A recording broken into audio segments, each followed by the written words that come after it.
teman-teman yang sudah ini. Terima kasih terutama kepada Kang Zen yang sudah memberikan kesempatan untuk share. Uh, nah, saya diminta untuk share tentang saum itu sebagai media detoksifikasi. Oh iya, ininya apa? Share screen saya udah kelihatan belum, Pak? Udah, mantap. Sudah ya? Sudah. Oke, nah kita bahas ini aja ya, biar saya nggak bingung nanti ngomong apa. Nah, kenapa kita puasa? Ini sebenarnya pertanyaan ini ya sudah ya jawabannya sederhana ya. Kenapa sih kita puasa? Ya karena memang kita diwajibkan oleh Allah bahwa kita itu harus berpuasa. Ayatnya kita sudah hafal ya, ada di surat Al-Baqarah 183. Ya kurang lebih isinya seperti yang saya share ini ya teman-teman ya. Jadi kita diwajibkan untuk berpuasa gitu. Buat apa? Katanya buat bertakwa. Kemudian banyak ininya apa perintah-perintah tentang puasa ini. Ya, tentang puasa ini ada hadisnya misalnya seperti ini gitu ya. Kemudian juga nah ininya kita lewati aja ya karena nanti saya berasa ustadz banget itu ya karena saya sebenarnya bukan ustadz ya. Nanti saya akan lebih banyak bercerita tentang eh, apa namanya yang terkait dengan biopsikologi terkait dengan puasa gitu ya. Nah ini yang bagus nih, ada hadis yang berkata Rasul berkata bahwa berpuasalah, eh, niscaya kalian akan sehat. Jadi Rasul udah ngasih ini ya, ngasih tahu bahwa puasalah, puasa itu sehat. Nah, dari situ kita jadi tahu ini bahwa manfaat puasa itu tadi ya bisa menjadi orang yang bertakwa. Nah, bertakwa itu seperti apa? Itu sudah banyak sekali dibahas oleh ustadz-ustadz kita ya. Dihapuskan dosanya, bulan penuh magfirah katanya ya, terus mendapatkan keberkahan, seperti itu. Terus juga tadi ada sehat dan yang disampaikan oleh Kang Zen itu coba bercerita tentang detoksifikasi. Dan sebenarnya manfaat puasa itu banyak sekali. Banyak, makanya saya tulis dan lain-lain saking bingungnya karena banyak sekali ya. Nah, saya akan lebih fokus barangkali ke ini ya. Nah, bahasanya mungkin sedikit aja. Apa sih yang terjadi pada tubuh kita ketika berpuasa? Gitu ya, ketika berpuasa. Nah, ketika berpuasa, yang berpuasa konon katanya ketika kita tidak makan, tidak minum selama 10 sampai dengan 14 jam ya, itu akan di tubuh kita itu akan membongkar cadangan glukosa di tubuh kita, terutama di liver, di hati ya. Wah, ini bahasanya mulai serius ya. Nah, tapi fokus ya teman-teman ya, karena memang kadang kalau yang serius-serius bikin ngantuk ya. Jadi dibongkar tuh Kak. Kalau kondisi normal, normal itu makanan kita itu mendapatkan energi itu dari apa yang kita makan aja gitu ya. Apa yang kita makan itu yang dipakai. Nah kalau puasa, kalau kita tahan tuh nggak makan sampai 10 sampai dengan 14 jam kurang lebih katanya, itu bukan hanya makanan kita yang kita pakai buat energi, tetapi glukosa di hati. Itu ya makanya banyak sekali penelitian-penelitian terkait dengan glukosa, kaitan glukosa tuh dengan puasa gitu ya. Saya pernah baca itu penelitian dari yang di Indonesia itu di UII ya, Universitas Islam Indonesia itu bercerita tentang kaitan puasa dengan glukosa darah dan kurang lebih hasilnya adalah orang yang berpuasa itu glukosa darahnya itu stabil dibandingkan yang tidak gitu. Jadi kita tahu, oh penting nih, bagus nih. Bahkan kalau ada yang pengen diet ya, pengen ngurusin badan, itu juga efektif banget tuh. Ada kalau kita lihat ya sekarang itu, kalau di Ustadz kita itu ya, misalnya Dr. Zaidul Akbar, ini lagi gencar-gencarnya bercerita tentang hal ini, puasa ini. Kemudian juga bahkan yang dari non-muslim ya, binaragawan itu seperti Ade Rai, itu juga dia menganjurkan untuk berpuasa. Bayangkan bahwa bahkan orang di luar muslim itu sekarang senang berpuasa karena puasa itu membuat sehat. Ya, ini salah satunya adalah membongkar cadangan glukosa di hati. Kemudian ada juga penelitian ya, penelitian pada hewan, dilakukan pada hewan. Dicari tahulah kenapa ya,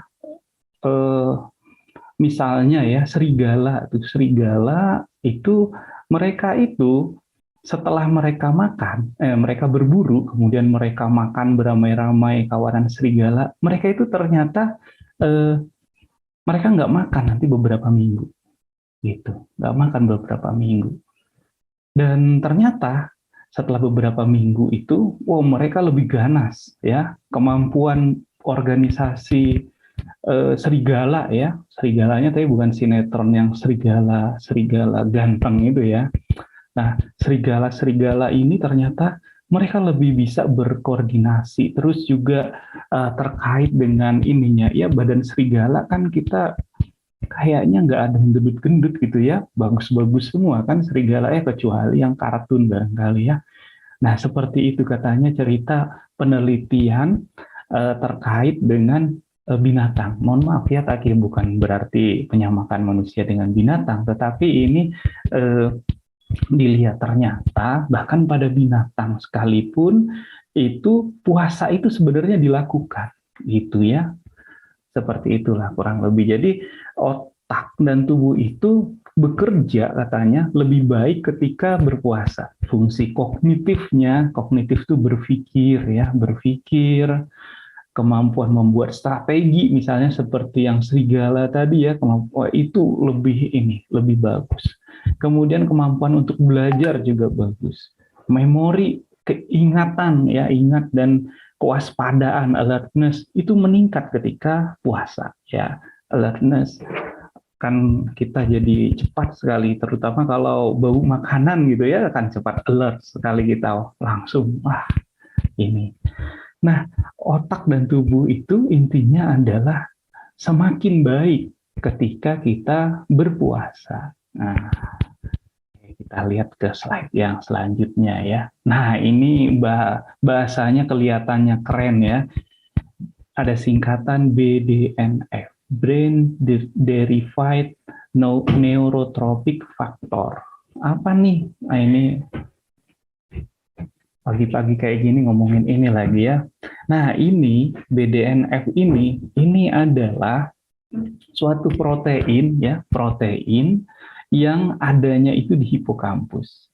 Teman-teman kalau yang mahasiswa ataupun yang pernah belajar ya sedikit tentang faal atau biologi, kalau ingat hipokampus itu adalah bagian dari otak yang fungsinya itu penting banget buat memori, buat ingatan. Makanya namanya hipokampus ya, hipokampus. Dan BDNF itu dia meregenerasi neuron-neuron yang ada di hipokampus. Neuron-neuron itu sel saraf ya, sel saraf yang ada di hipokampus. Nah, peneliti dulu ya ada anggapan ya, pendapat dari ilmu tokoh-tokoh neurolog gitu ya, neuroscientist itu mengatakan bahwa tubuh kita itu enggak, terutama saraf itu tidak beregenerasi lagi loh katanya. Jadi ketika kita lahir saraf itu udah segitu aja, malah yang ada berkurang. Kemudian penelitian terbaru mengatakan bahwa ternyata ada area di tubuh yang tetap akan diperbaiki. Nah, apa itu? Itu adalah hipokampus. Kalau kita analogikan, hipokampus itu kan bagian dari memori ya. Kalau di laptop tuh artinya memori itu adalah RAM dan hard disknya. Dan RAM dan hard disk kita itu selalu diupdate sama Allah.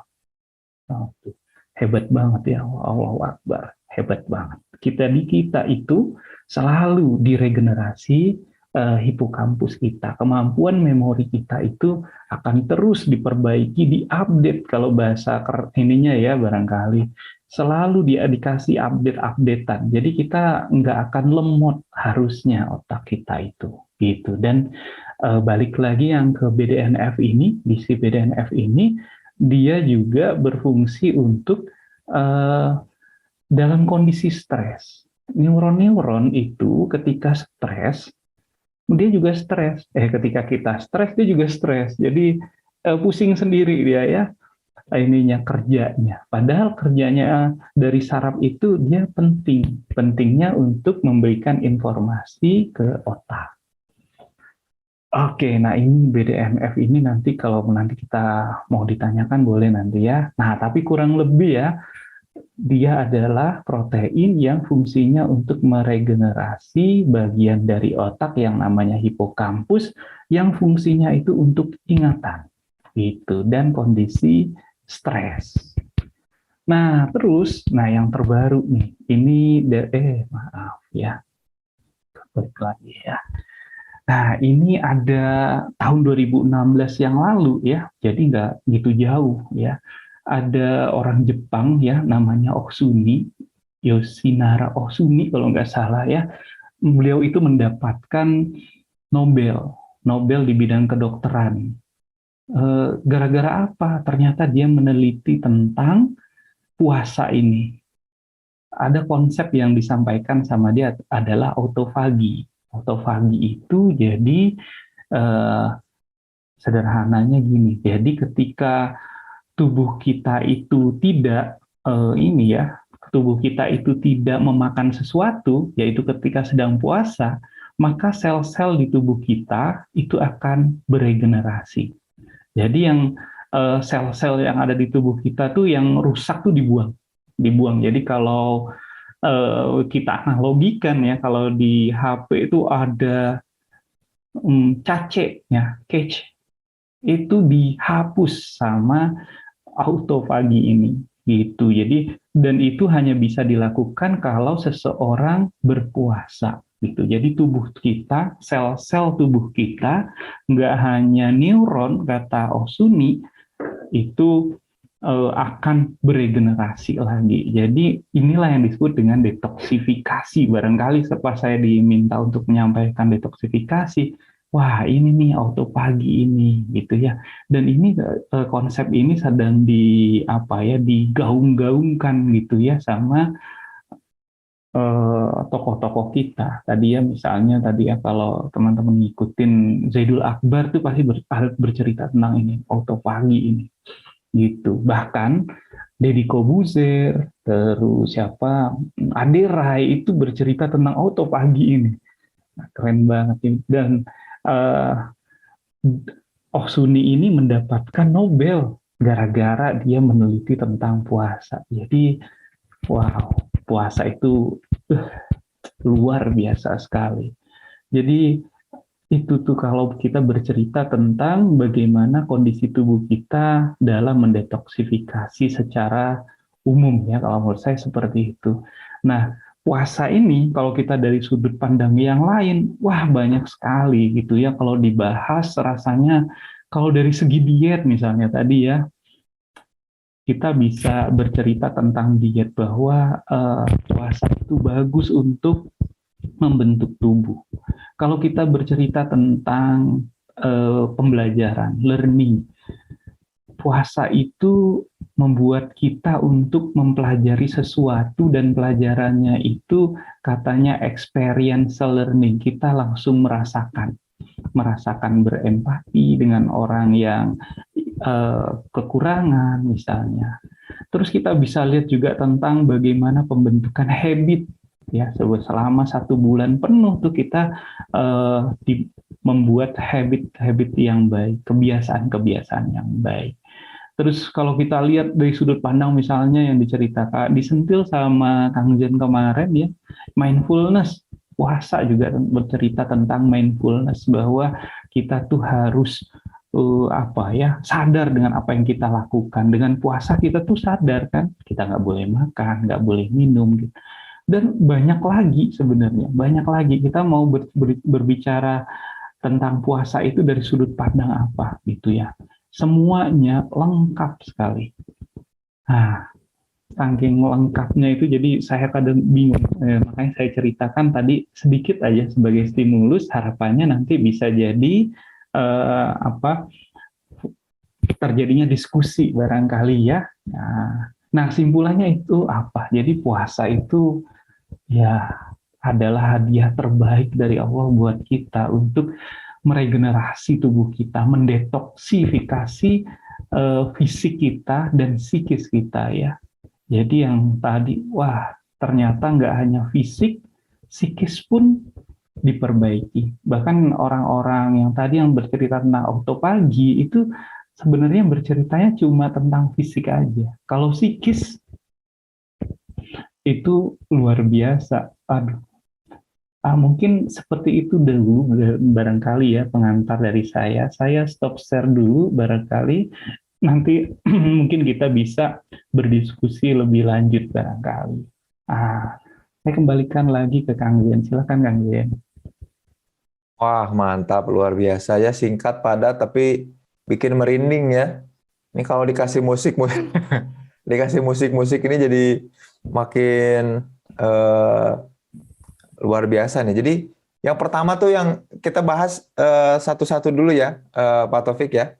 Dan ini juga buat teman-teman nih sambil ditunggu nih, kalau ada pertanyaan-pertanyaan, wah ini udah ada nih ya dari Zahro. Tapi sebelum ke situ, Pak Taufik, jadi yang pertama tuh kan ngebongkar cadangan glukosa ya. Jadi kita tuh butuh banget ya berarti ya si glukosa itu, atau enggak sih sebenarnya? Kenapa mesti kemudian dibongkar itu, atau apakah karena gara-gara gaya hidup kita zaman sekarang yang memang menjadikan glukosa itu sebagai kenikmatan kali ya?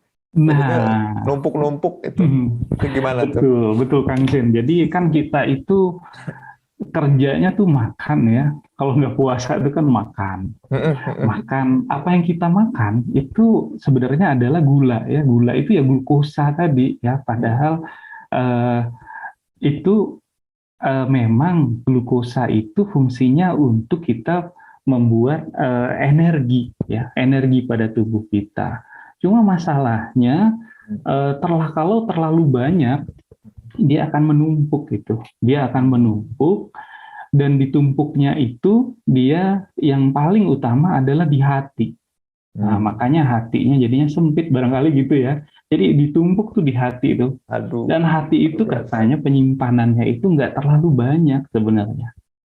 Nggak terlalu banyak. Jadi ketika terus kita makan, tadi ya katanya kan makanan kita itu luar biasa kan sekarang makanannya itu glukosa semua. Kalau pengen tahu itu glukosa atau enggak, kita kunyah aja. Lama-lama kalau dia manis, itu glukosa, itu pasti gula. Ya, seperti nasi misalnya, roti seperti itu glukosa. Dan kita tuh kebanyakan katanya, kebanyakan glukosa. Jadi dia akan menumpuk, dia menumpuk di hati. Kalau hati kita nggak kuat, nah itu nanti akan dimasukkan ke sel-sel yang ada di tubuh kita. Tubuh kita pun jadi rusak juga gitu ya. Salah satu kerusakannya itu seperti misalnya diabetes, penyakit gula ya, disebutnya juga penyakit gula itu udah rusak tuh. Rusak apa? Karena nggak bisa nampung lagi. Nah, puasa ini akan membuat kita membongkar simpanan itu tadi glukosa di liver kita, di hati kita. Bahkan bisa juga yang di bawah kulit kita. Jika kita jadi lebih keren kayak Kang Zen itu kan badannya kelihatannya udah ini ya, udah ideal. Berarti itu keren banget ya, maksudnya puasa itu membuat kita ngebongkar glukosa ya. Jadi teman-teman ternyata makan memang diperuntukkan untuk dapat energi ya. Dan tadi ya, itu tipsnya bagus banget ya. coba aja kalau kita makan untuk ngecek ya, untuk ngecek apakah kemudian sesuatu itu mengandung glukosa apa enggak, adalah dengan dikunyah aja terus ya, lama-lama manis gitu ya. Nah, kalau manis berarti mengandung glukosa nih. Sama seperti hidup kita, coba hidup kita dikunyah dulu ya. Dan materi-materi apapun dalam kehidupan kita, skenario Allah tuh kita kunyah dulu. Nanti kalau kita kunyahnya benar ya, mindful, mungkin jadi manis. Nah, tapi hati-hati nih kalau kemudian hidup kita kemanisan ya, kemanisan bikin banyak energi, kadang energi ini juga membuat kita mengalirkan hal-hal yang tidak semestinya ya, Pak Taufik ya. Jadi energinya kepenuhan, kebanyakan malah kita simpan dan pendam ke tempat-tempat yang harusnya tidak menyimpan energi ya, tidak menyimpan gula nih. Nah, ternyata puasa ini ngajak kita kemudian untuk ngebongkar lagi cadangan-cadangan glukosa yang malah kita simpan di gudang-gudang di tempat-tempat yang tidak semestinya ya, yang kita timbun tidak semestinya. Ini aduh ya Allah, kalau kita nyari hikmah dan pelajaran dari puasa ya, ternyata Allah tuh ngasih hal yang luar biasa keren ya, baik banget buat kita. Betul begitu ya, Pak Taufik ya? Betul. Nah, ini ada pertanyaan nih. Mau tanya, kalau protein BDNF gimana kaitannya dengan kepikunan katanya? Atau sering lupa? Apakah neuron ya, bukan neutron ya? Neutron itu bimbingan belajar. Ini Newton, mungkin typo ya. Neuron-neuron di hipokampus tidak terregenerasi dengan baik. Itu ya, makanya namanya hipokampus, jadi pusat ingatan ya, karena di kampus. Kalau bukan di kampus berarti nggak pusat ingatan. Apakah artinya puasa dapat jadi terapi ingatan nih kalau ternyata ada hubungan antara BDNF sama kepikunan? Pak Taufik gimana kira-kira? Iya, betul. Secara logika maka iya, puasa itu jadi terapi sebenarnya untuk ingatan kita, untuk memori kita. Nah, cuma kalau sudah terjadi kepikunan, nah kepikunan ini kan biasanya kepikunan ini adalah masalah degeneratif. Degeneratif itu terjadinya penurunan fungsi dan biasanya karena usia. Nah, kalau dia udah terjadi kepikunan dan kepikunan ini biasanya terjadinya di usia yang sudah ya mohon maaf ya sudah sepuh gitu. Kalau sudah sepuh tentu sudah banyak terjadi kerusakan. Nah, kalau kita samakan dengan ini ya, kita sedang servis ya, servisnya besar banget gitu ya. Misalnya ada mobil, mobilnya sudah tua, udah rusak tuh ya, rusak. Maka kalau harus dibenerinnya, wah perlu usaha lebih gitu. Yang bagusnya adalah untuk kaula muda, asik kaula muda. Jadi mulai dari yang ini ya, yang belum lawas ya, justru yang kita asik kita lagi ya, kita yang masih muda itu ya puasa lah sesering mungkin gitu ya. Nah, karena kalau saya lihat, kebetulan saya lihat di lingkungan ya, keluarga, kemudian di daerah saya itu banyak sekali orang-orang yang membiasakan puasa. Puasanya juga puasa sunat seperti itu. Dan yang sering puasa ini setahu saya gitu ya nggak pikun loh. Jadi mereka membiasakan untuk puasa Senin Kamis misalnya di luar bulan di bulan Ramadan gitu ya. Bahkan ada yang puasanya itu ada yang ekstrim, yang puasanya itu yang terus-terusan puasa gitu. Ada yang seperti itu dan memang ternyata bagus itu puasa gitu kan. Wow, mantap nih ya. Dan hipokampus juga sebetulnya dekat juga sama amigdala ya posisinya ya. Jadi ketika kemudian kita melakukan regenerasi atau BDNF ini juga pasti ngaruh ke emosi kita ya. Cara kita lebih peka gitu ya, nggak mudah baperan, jadi lebih logis gitu kehidupannya. Nanti di itu ya ada beberapa area ya seperti hipokampus, amigdala itu kalau di faal ya, kalau di secara ilmu mereka tuh membuat sistem namanya sistem limbik. Tuh, nanti ada sistem limbik, jadi kayak emosi itu dia dipengaruhi bekerjanya itu si sistem limbik. Jadi nggak hanya kerja hanya dari amigdala, tapi juga hipokampus. Nanti juga ada yang area-area yang lain gitu ya. Nah, memang jadinya karena mereka saling berkaitan, maka ketika kita berpuasa juga emosi juga lebih stabil gitu. Mantap. Berarti puasa itu bukan cuma membuat kita makin mudah mengingat, terhindar dari pikun, tapi juga emosi jadi lebih stabil ya. Ini kata Abah Ivang, bukan hanya hati yang sempit, tapi pakaian juga semakin sempit ya. Astagfirullah. Nah makanya saum Mbah ya. Abah Ivang ini Pak Taufik, beliau ini apa ya? Pembina pesantren kalau nggak salah Abah Ivang ini ya. Luar biasa dan juga trainer nih. Terus lagi ada pertanyaan ini, bagaimana cara mengimbangi atau menyeimbangkan keadaan mental kita ketika sedang berpuasa? Bagaimana mengimbangi dan menyeimbangkan keadaan mental kita ketika kita berpuasa? Sehingga dapat sehat baik secara fisik ataupun psikis. Seperti kita tahu bahwa pikiran itu mempengaruhi tubuh juga. Artinya kalau stres, banyak pikiran, tubuh jadi tidak fit ataupun sebaliknya. Nah ini gimana cara menyeimbangkannya? Kata Ahmada dan Dananir. Nah, ini pertanyaan sebenarnya ya ini bukan sedang berpuasa, tetapi puasa inilah yang membuat kita menyeimbangkan fisik dan psikis sebenarnya.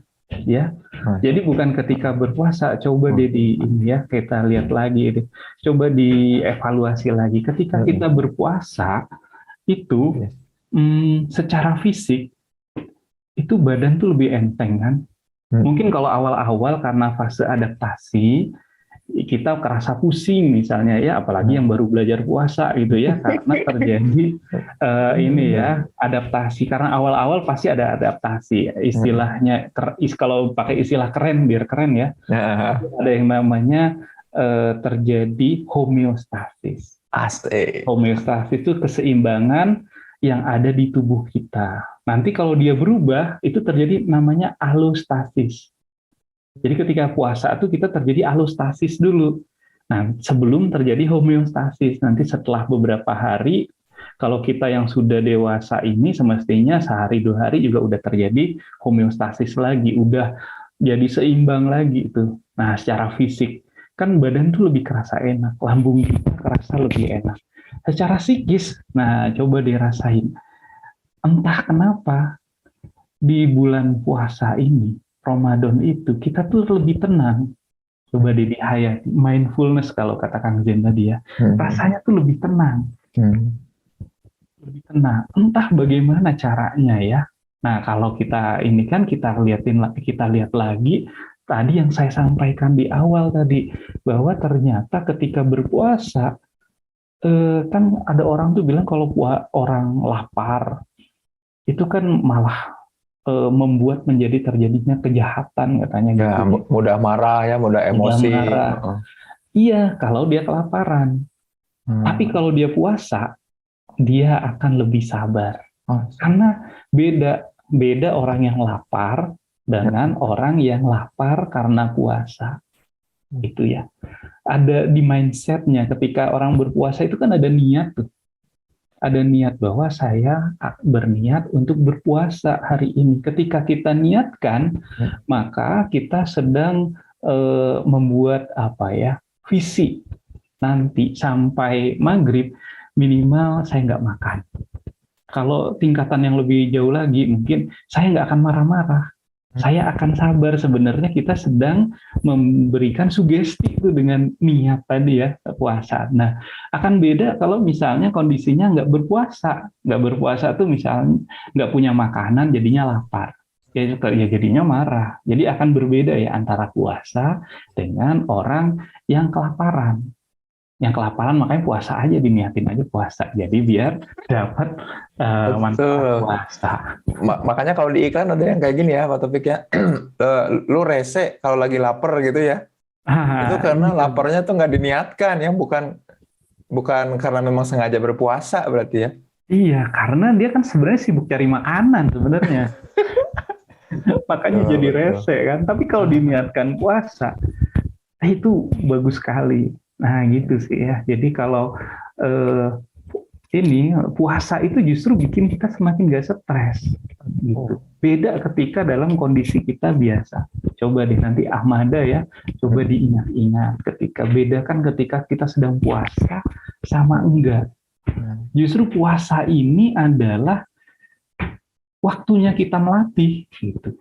Waktunya kita melatih diri gitu. Jadi bukan ketika puasa gimana menyeimbanginnya. Lah kalau kata Pak Azin ini ya di kemarin itu lakuin aja gitu ya, lakuin aja. Udah puasa kan emang itu ikutin aja, nggak boleh marah, nggak boleh makan, nggak boleh apalagi misalnya ya yang hal-hal yang membatalkan puasa, ikutin aja itu, insya Allah kita akan seimbang secara mental, kita akan seimbang gitu. Gitu Ahmada ya, ternyata justru barangkali nih kalaupun Ahmada sekarang lagi stres atau ngerasa tubuhnya lagi nggak baik, nggak fit, itu bukan karena sedang berpuasanya ya, tapi mungkin lagi tadi alustatis itu ya, masih dalam proses adaptasi untuk diseimbangkan sengaja sama puasa.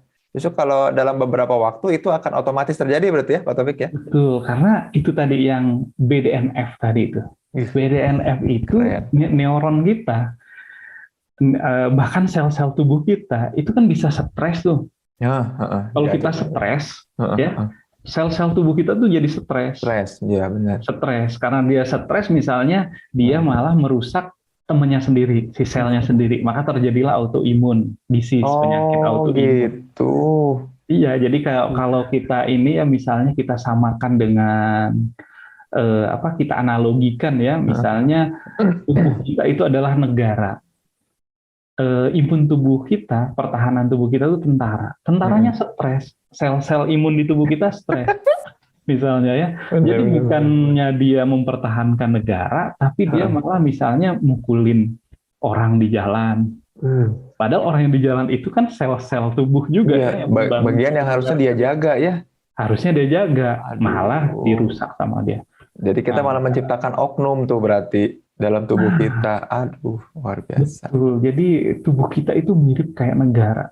Yang itu tadi yang autoimun itu yang korupsi ya, yang merusak ya, yang menyakiti rakyat. Aduh, jadi politik bahaya. Nah, berarti ini pertanyaan Nailatul Ilmi ini udah kejawab sebetulnya ya.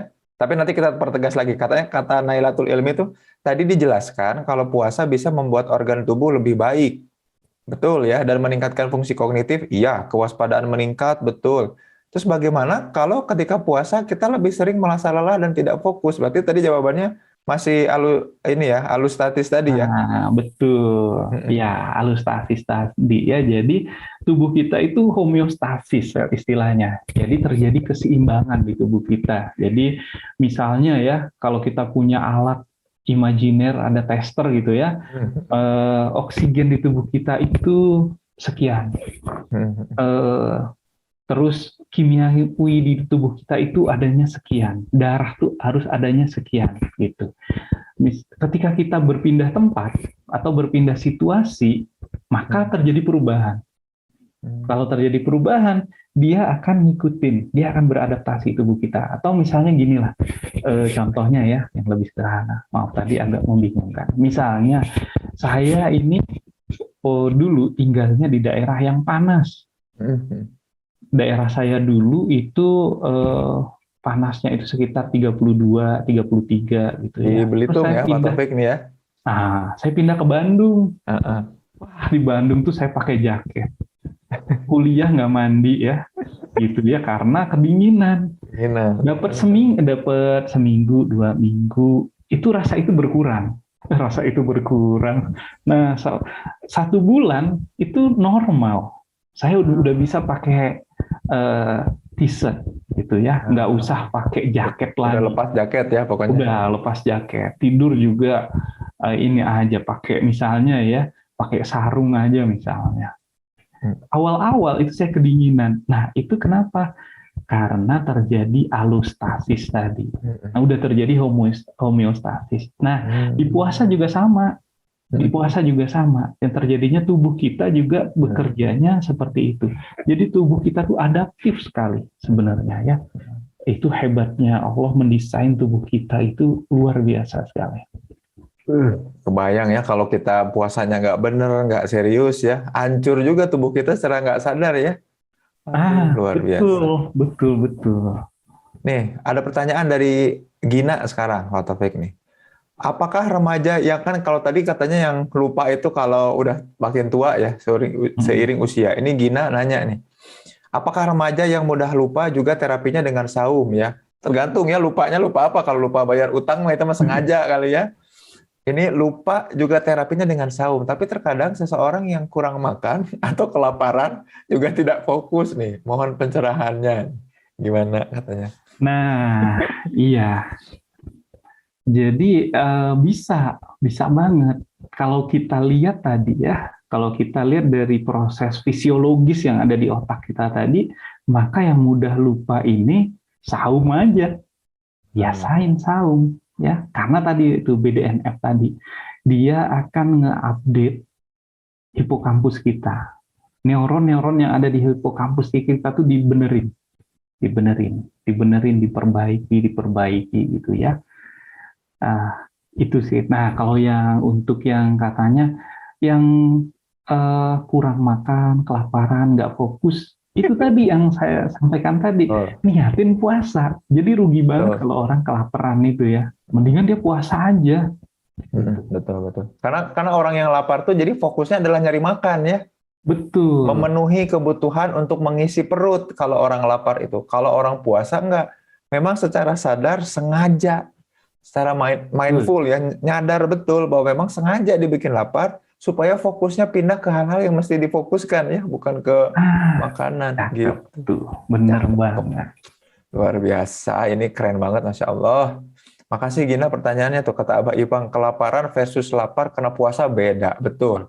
Makanya tadi di hadisnya bilang sumu tasihu ya, kalau kita kalau saum maka kemudian kita akan sehat gitu teman-teman.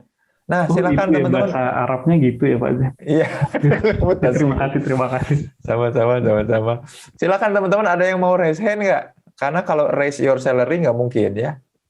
Naik gaji bukan di sini tempatnya. Ada yang mau nanya secara langsung? Open mic ya.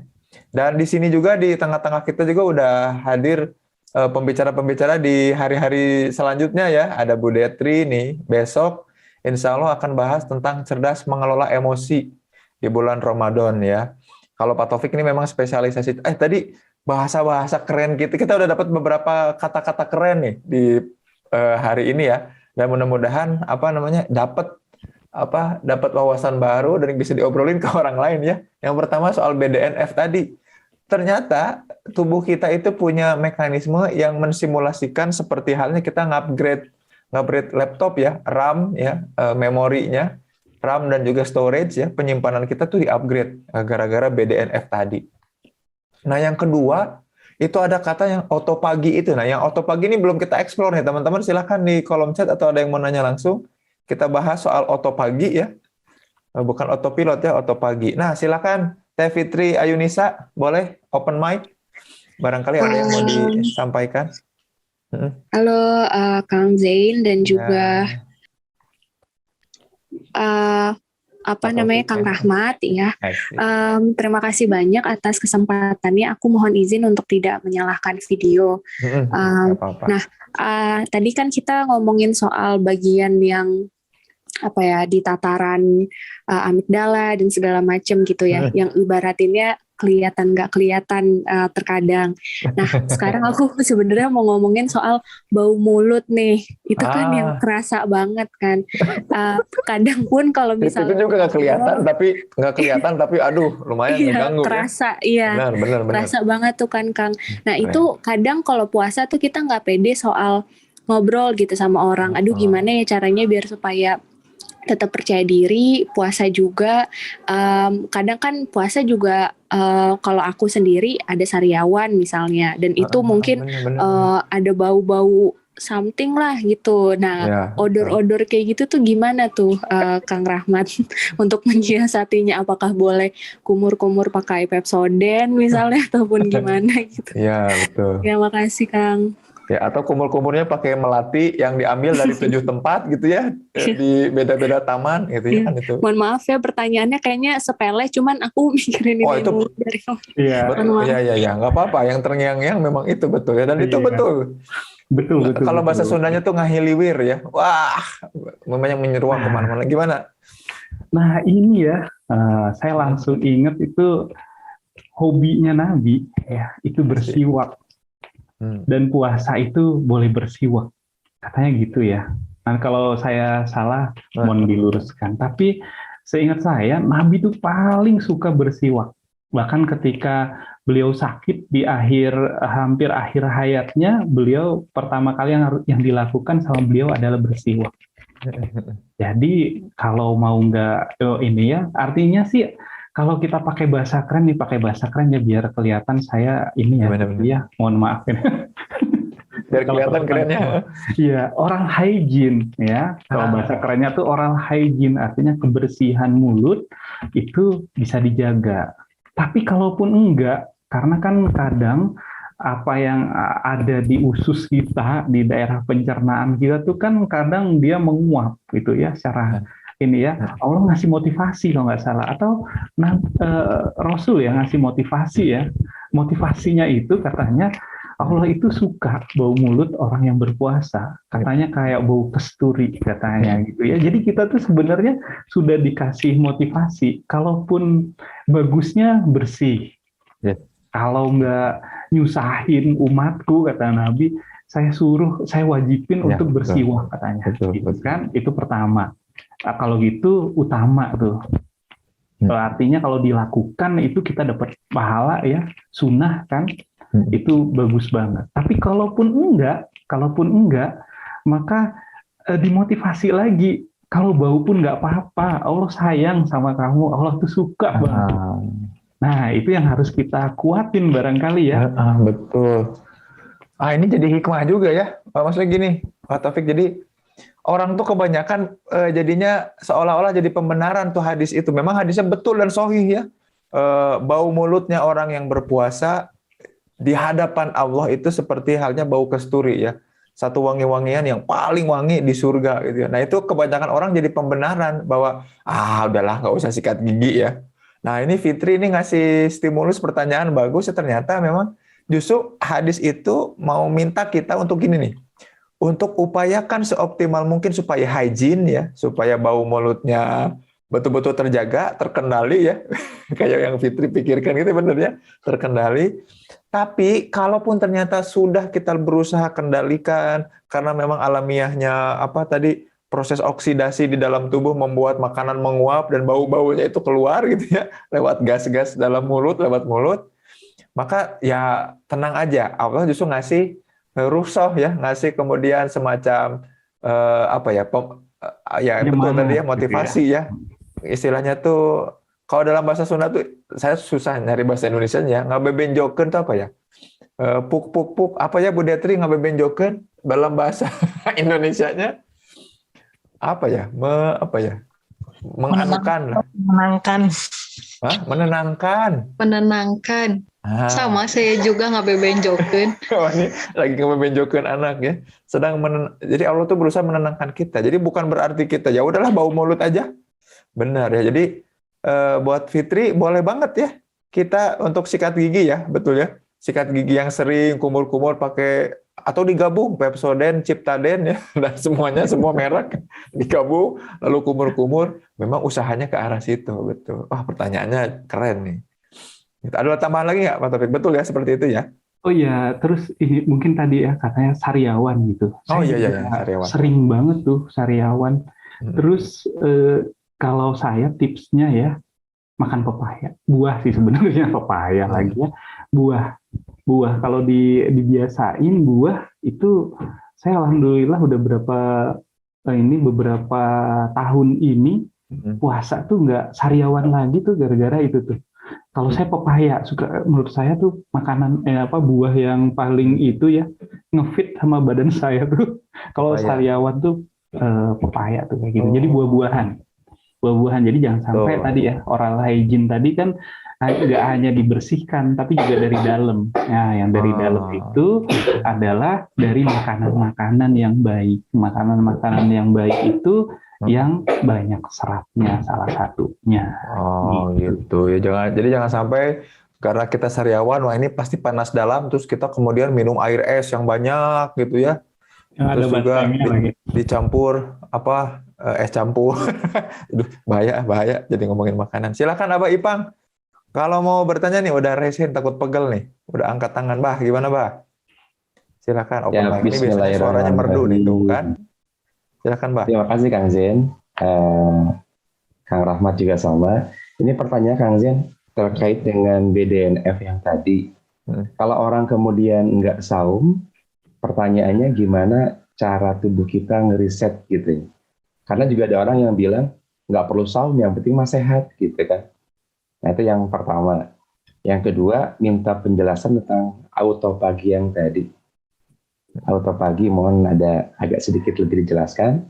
Nah, termasuk yang hari ini lagi tren itu kan yang diet intermittent fasting ya. Nah, sebetulnya kira-kira sebetulnya apa sih manfaatnya, atau jangan-jangan kemudian banyak juga yang jadi masalah ketika kemudian saumnya diniatkan hanya untuk diet saja dengan durasi yang 12 jam, 14 jam, dan seterusnya gitu. Hatur nuhun. Assalamualaikum. Terima kasih pertanyaan. Gimana nih, Pak Taufik nih pertanyaan dari Mbak Ipang? Berat pertanyaannya nih. Iya, jadi memang pertama itu kan tentang ini ya, BDNF, tentang ada protein di dalam tubuh kita, terutama di otak kita, yang fungsinya itu meregenerasi hipokampus. Nah, secara alamiah, dia itu akan terus meregenerasi. Dia akan meregenerasi sebenarnya. Jadi secara normal pun akan diganti. Ada neuron yang rusak, diganti. Ada neuron yang rusak, diganti. Nah, tapi ya ketika kita berpuasa, dia akan lebih optimal gitu. Dia lebih optimal gitu. Jadi kalau misalnya kita samakan dengan pembersihan gitu ya, misalnya, jadi kondisi misalnya bak mandi. Bak mandi itu secara normal kan kita pakai buat mandi, buat apa. Jadi si bak mandi ini kan keluar airnya. Nah, tapi kalau kita mau maksimal, kita kuras tuh kamar mandi. Nah, puasa itu kalau kita analogikan seperti itu, dia seperti menguras. Jadi dapatnya optimal bersihnya. Gitu kalau itu ya. Jadi terjadi nggak terjadi pada orang yang stroke, terjadi nggak terjadi ya, pada orang yang mengalami stroke, perdarahan di otak itu terjadi, dikeluarkan ya, BDNR ini dikeluarkan di hipokampusnya. Kan kita pernah ya ketemu kita lagi maksudnya saya gitu, ataupun secara umum kan pernah ya, kira-kira saya pernah menemukan gini, jadi ada saudara saya itu stroke, dia lupa sama istrinya, anaknya, gitu. Tapi kemudian setelah beberapa lama dilakukan terapi, dia jadi ingat lagi. Nah, kenapa dia bisa ingat lagi tadi? Kalau kita lihat secara fisiologis kan hipokampusnya ada yang kena nih. Ada yang kena, neuron-neuronnya ada yang rusak. Tapi kemudian neuron itu diperbaiki. Gitu. Nah, jadi dalam kondisi normal pun ketika kita belajar juga sebenarnya terjadi tuh namanya ya, biar bahasanya keren lagi ya, namanya neuroplasticity. Terjadi neuroplasticity, otak kita itu terjadi neuroplasticity. Nah, gitu. Wah, tadi banyak nih pertanyaannya. Apalagi ya, Kang Zen ya? Yang pertama kan tadi BDNF ya. Kalau orang nggak puasa, BDNF-nya gimana? Jadi alamiahnya gitu. Cuman tadi analoginya bagus ya. Kalau orang yang nggak puasa ya kayak yang bersihin kamar mandi aja, tapi nggak dikuras gitu ya. Kalau puasa, saum lebih optimal karena dikuras. Pertanyaan kedua tentang autopagi. Autopagi itu kayak gimana? Apakah autopagi auto tidur gitu ya, atau auto sore? Autopagi itu sebetulnya yang seperti apa? Begitu. Oke, nah autopagi itu tadi ya ditemukannya sama orang Jepang. Mudah-mudahan si orang Jepang ini, si Pak Oh Suni ini mudah-mudahan nanti ini ya bisa jadi Muslim mudah-mudahan ya. Amin. Saya sempat lihat-lihat di Google tuh udah jenggotan sih ya beliau ini, tapi nggak tahu ya. Iya, jarang juga orang Jepang jenggotan ya. Iya, jadi beliau ini bertahun-tahun meneliti tentang puasa itu, tentang puasa. Nah, ditemukanlah sama dia tentang autofagi. Autofagi itu kalau kita pakai bahasa gaya-gaya kuliah ya, auto itu artinya diri, fagi itu fagositosis. Fagositosis itu memakan. Nah, jadi dia memakan dirinya sendiri. Ya, apa yang dimakan? Sel-sel yang rusak. Sel-sel yang rusak di tubuh kita itu akan dimakan, akan dibuang. Gitu. Ada kalau kita barangkali biar lebih mudah kita analogikan lagi ya. Jadi kalau misalnya kita punya HP ya, setiap kita punya smartphone. Nah di smartphone kita itu biasanya kalau memorinya itu sudah penuh, dia akan ngasih tahu, oh memorinya penuh. Terus silahkan dihapus gitu ya, hapus aplikasi-aplikasi atau file-file sampah, junk file ya, junk file. Nah itu tuh kurang lebih autofagi itu seperti itu. Jadi junk file ini dibersihkan gitu. Analoginya terlalu ini ya. Jadi kalau teman-teman buka file itu ternyata file kita akan terduplikasi, teman-teman. Nah, yang terduplikasi ini ternyata jadi sampah dan bikin berat memori kita gitu ya. Autopagi itu ternyata ada sistem di dalam tubuh kita yang ngemakanin dan ngehapusin file-file atau muatan-muatan sampah dalam tubuh kita tuh, teman-teman. Keren tuh autopagi ya. Tapi ini pertanyaan terakhir nih, Pak Taufik ya. Pertanyaannya Abah Ipang juga pertanyaannya Ade Saputra nih juga mirip ya. Kalau Abah Ipang itu nanya, bagaimana dengan puasa yang intermittent? Kan ada nih tipe-tipe diet yang kemudian puasa 12 jam gitu ya, atau puasa seharian. Nah, ini juga sama pertanyaannya mungkin sama Ade Saputra, katanya, apakah puasa sebagai detox itu ideal yang dilakukan tuh seperti apa ya? Maksudnya, apakah ada yang kayak aturan-aturan intermittent gitu ya, jadi sehari 12 jam, atau kemudian ada yang habis malam, jadi dan gimana kalau kemudian puasanya itu jadi lebay gitu ya, berlebihan. Jadi aku puasanya 18 jam atau 20 jam, bahkan seharian penuh 24 jam. Ada nggak ngaruhnya kalau puasanya itu berlebihan dan soal intermittent itu? Ini pertanyaan terakhir kita ya, karena waktu juga nih sudah mau 6.30. Silakan. Nah, jadi konsep intermittent fasting itu gara-gara autopagi ini sebenarnya ya. Jadi yang non muslim itu taunya intermittent fasting ini. Ya. Nah, kalau yang tadi yang membongkar tadi ya, maaf ditambahin lagi nih. Itu tentang keton tuh Pak Zen.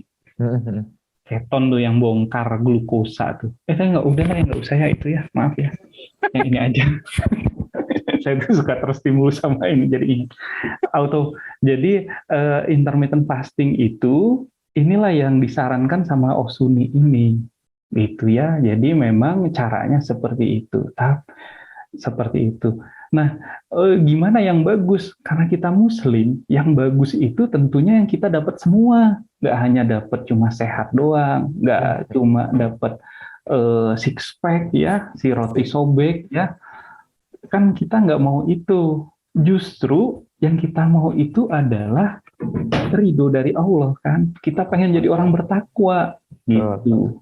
Jadi kita tuh komprehensif harusnya dapatnya. Ya kalau bahasa ininya akhiratnya dapat, dunianya dapat. Kalau kita cuma melakukan intermittent fasting, yang kita dapat ya cuma dunia aja. Kan kalau nggak salah ya, maaf ya, ada hadis atau pepatah lah ya, saya lupa ya. Kalau kita nanam rumput, itu kita cuma dapat rumput aja. Tapi kalau kita nanamnya itu padi ya, misalnya padi atau tumbuhan lain yang bermanfaat, maka kita juga dapat rumput. Rumput juga otomatis tumbuh gitu. Gitu. Jadi rugi sekali kalau misalnya kita hanya pengennya intermittent fasting aja. Rugi. Kenapa nggak kita ini aja? Kenapa nggak kita misalnya puasa Daud aja? Itu juga intermittent fasting gitu. Tapi bedanya itu kan sebenarnya kita itu sama non-muslim adalah kita diniatkan dan kita dapat pahala dari situ. Nah, kalau menurut saya itu tuh ruginya. Apakah nanti mereka berkhasiat ke tubuhnya ya, di otaknya jadi lebih bagus? Iya, bagus banget. Tapi masalahnya adalah mereka nggak dapat keberkahan. Mereka nggak dapat yang apa tadi ya, ya inilah ya yang sifatnya lebih ke agama lah ya, terkait dengan kesabaran, terkait dengan ketakwaan dan lain-lain, itu yang nggak didapat nantinya gitu. Terus apa lagi? Kalau berlebihan, Ya, kalau berlebihan gimana? Wah, kalau berlebihan malah justru merusak tubuh kita pastinya, karena kita maksain. Nah, kita analogikan lagi nih, sama aja kita nyuci ini ya, bak tadi, kalau kita pakai bak tadi, kita pakai cairan yang keras.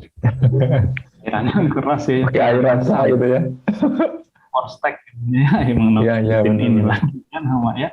Jadi terkikis ininya kan. Jadi sebaiknya sih yang sudah dicontohkan Nabi itu paling aman tuh.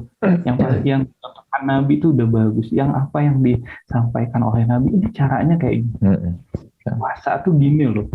Ada sahurnya. Bahkan sahur itu kita diminta untuk sahur, disunahkan untuk sahur, dan disunahkan untuk cepat berbuka. Nah, itu kan sebenarnya ada hikmah di sana ya. Walaupun hikmahnya itu barulah kita tahu secara keilmuan itu setelah beratus-ratus tahun jaraknya dari Nabi ya. Nah, itu seperti itu ternyata. Jadi kita tuh nggak boleh katanya malah kalau terus-terusan misalnya, malah nggak baik. Jadi sahur harus disiapin. Jadi disiapkan juga yang baik. Ininya secara gizi, nutrisinya juga harus baik. Ketika berbuka juga sama. Kita juga harus baik juga. Jadi kalau kita berlebih-lebihan juga misalnya ya, terus sampai Isya misalnya, maka kalau secara terus-menerus justru merusak tubuh kita. Gitu. Silakan Kang Zen. Wah, luar biasa nih ya. Jadi bahkan kemudian ternyata intermittent fasting juga diadopsi dari itu ya sebetulnya ya. Dari saumnya kita ya, tiap saum bulan puasa. Dan betul tadi, setiap orang tuh bergantung sama niatnya ya. Maka fokus saum kita ngajak kita supaya meluruskan niat ya. Bukan cuma soal saumnya aja, tapi memang tadi betul kata Pak Taufik, dapat ridhonya, dapat berkahnya Allah ya. Innamal a'malu biniyat, dan innama likulli imri'in ma nawa ya. Setiap orang tuh akan mendapatkan apa yang kemudian diniatkannya. Faman kana hijratuhu billah wa rasulihi, katanya di hadis itu kan disebutkan kalau kita niatnya hijrah itu karena Allah dan Rasulnya, maka dapat Allah dan Rasulnya. Tapi kalau kita niat hijrahnya karena, nah termasuk juga puasa. Jadi itu hadis tentang niat yang membuat kita harus lurusin niat ternyata ya. Kalau saumnya memang untuk diet ya, untuk jadi kurus, untuk jadi six pack, ya mungkin akan dapat gitu. Tapi kalau niatnya lurus karena Allah dan Rasulnya, ya mungkin semuanya akan dapat. Makanya tadi Pak Taufik bilang akan komprehensif. Alhamdulillah hari ini kita banyak dapat istilah keren teman-teman ya. BDNF tadi ya. Terus juga autopagi, ada homeostatis, alustatis. Juga tadi ini, makanya kita kayaknya harus bikin lagi webinar bareng sama Pak Taufik ini ngomongin soal eton ya. Dan juga tadi glukosa ini kayaknya belum dibongkar banget, tapi waktu juga yang memisahkan ya, karena kita juga ada kesibukan lain, barangkali kita perlu mulai syiar ya, mulai betul-betul berusaha di hari ini. Tapi sebelum kita berpisah, Pak Taufik terima kasih banyak, mari kita berfoto bersama dulu. Silahkan buat teman-teman yang agak leluasa dan luang untuk bisa berfoto, silahkan untuk on kamera sebagai dokumentasi, dan jangan lupa untuk share juga ya apa yang udah teman-teman dapat hari ini supaya orang-orang lain pun tahu ya, oh ternyata saum tuh ada fungsi luar biasa ya, ada fungsi fisiologis dan psikologis yang luar biasa. Silakan, masih ditunggu nih, dihitung sampai 5. Ada yang mau open cam lagi? Cus. 1, 2, 3, 4, 5. Enggak ada ya? Oke, kalau nggak ada, mari kita berfoto, Pak Taufik. Siap. Ini baru ada yang buka-buka. Siap. Bentar ya. Oke, senyum ke kamera. 1, 2, senyum, tahan. Oke, alhamdulillah. Terima kasih ya sudah menyimak. Insya Allah bahasan besok dengan Bu Detri yang akan kita bahas dan diskusikan adalah terkait dengan ini nih, bagaimana cerdas mengelola emosi di bulan Ramadan ya. Insya Allah bersama Bu Detri kita akan bahas itu. Sekali lagi terima kasih Pak Taufik. Jazakallah khair. Terima kasih juga yang sudah menyimak sampai pagi hari ini. Sampai jumpa insya Allah besok. Pamit mundur semuanya, ditutup ya. Assalamualaikum warahmatullahi wabarakatuh. Waalaikumsalam warahmatullahi wabarakatuh. Waalaikumsalam warahmatullahi wabarakatuh. Hatur nuhun Kang Zen, Kang Hatur nuhun semuanya. Terima kasih semuanya.